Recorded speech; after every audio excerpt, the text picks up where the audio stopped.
Hello. I don't know why I put these on. Okay. So my name is... Oh wait, I'm not saying my real name. My name is Laura Winter. Okay, anyways, I'm just gonna go on.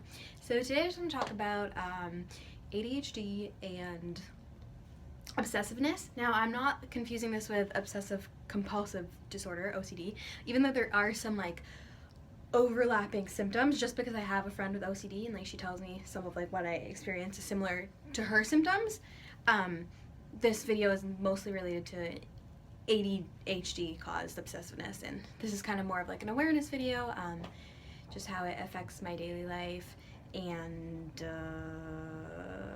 I don't know, just a rant because I'm bored and a university student, so obviously I don't need to study.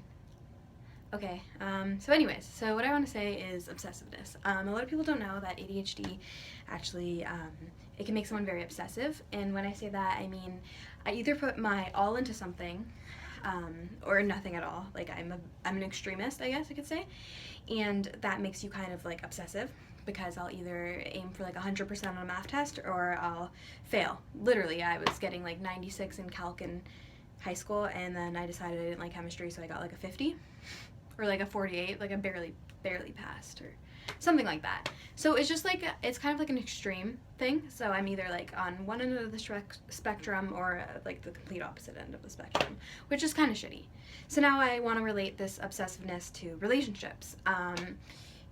It really does affect me in like relationships, just because if I like someone, like I really like you right off the bat, like it's like infatuation. I don't know if that's a word. It's beyond love. It's more like I'm obsessed with the person, but it's not even the person. It's more so I'm obsessed with the idea of the person. And in my mind, I think of like 100 possible future scenarios with the person. And it's like I could have only literally known the person for a couple days.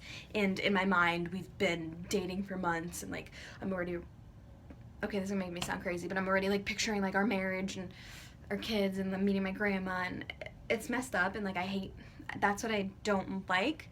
But what people don't understand is when they say try harder, do this, just you're not trying hard enough. It's like saying someone with a crutch, like just walk. Like why can't you walk? Like walk normally. It's kind of like that. Like that's the only thing I can really relate it to.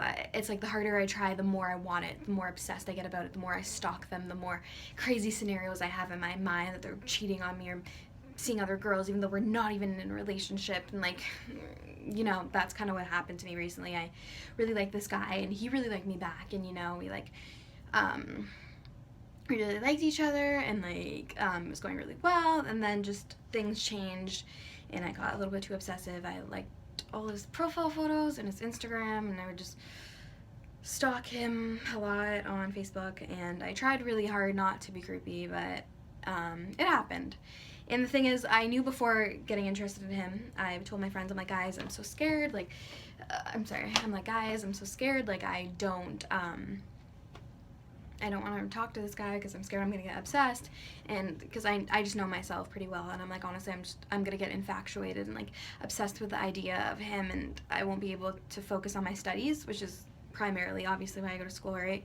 And well, that happened. I did get obsessed.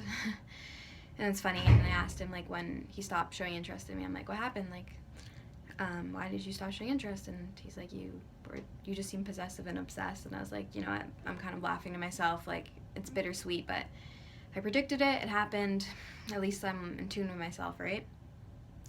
Yeah, it's messed up. Oh, obsessiveness, okay. Multiple choice tests, they're the vein of my existence. I hate them. The reason why I can't rate them is if I don't know a question, it doesn't matter, just one question, I can't skip it. I'll spend about like, it doesn't matter, as much time as I need on that one question to solve it, because mentally in my brain, I'll keep asking myself, oh, why can I answer this question? I need to know the answer to this question, answer this question, answer this question, and it's obsessive. It's like I literally can't move on. It's like if I move on, I'm not really working on the other questions. I'm just thinking about the other question, and that's why it's so hard for me to write multiple choice tests, because it's just, yeah, I can't skip a question. It's weird. Binge eating. So this used to be a really big problem with me. It's like I used to fluctuate. So I used to gain like 30 pounds within the span of like 2 months, and then lose it, and then gain it. No joke, like legitimately, I would gain 30 pounds in the span of like 3 months, and then lose it within the span of like 2 months by like essentially starving myself, just because it was so hard for me to control my eating. And it's like, it wasn't physically harming me, and it wasn't harming anyone around me. So you kind of, you know it's bad, but you're like, I could be doing worse. So you kind of use it as like a quote unquote drug, and like it was a vicious cycle. I would just gain 30 pounds, and then I would like pretty much starve myself and be very obsessive. Like I would be very like, I'd go on a very obsessive strict diet, and then I'd like go off the wagon or whatever that's called, fly off the wagon, and then I would start again. And sorry, I lost my train of thought. Yeah, and I would just start again, and it's just like a very vicious like cycle. After like taking medication and such, like it's a lot better. I'm a lot better with my eating habits, and like the obsessive thoughts aren't really in regards to food, but I still have them in regards to like relationships and boys, and that's why I'm so like what's it called? I'm so reluctant to step into like another relationship, just because it's like I can't control my actions, and I know myself pretty well, and I just it's kind of, I don't know. I have to work on it, hopefully someday. Another thing of obsessiveness, I guess, if I have an idea in my head, or like a video idea, I have to do it like right there, right then, or else I'll think about it all day. If something happens in regards to my friend, with my friends, or I get in a fight, like that's the only thing I'll be able to think about all day. Every thought all day. I could literally spend hours upon hours upon hours just like analyzing the fight, like thinking about what to say. I know like a lot of people do have like thoughts that are overwhelming, and like they think about a lot, but this is more of like, it's like I can't control it, and I always know whenever I'm having an obsessive series of thoughts, like I know I'm having that series of thoughts, but it just makes me so like upset sometimes, because I'm like, I can't control it. I know this is all in my brain. I want to stop. Like I consciously want to stop this vicious train of thoughts, but I can't. That's all I can think about now. But yeah, that's my story. Well, not really. I don't know. This is a hairdryer in the back. All right. Okay. Bye-bye.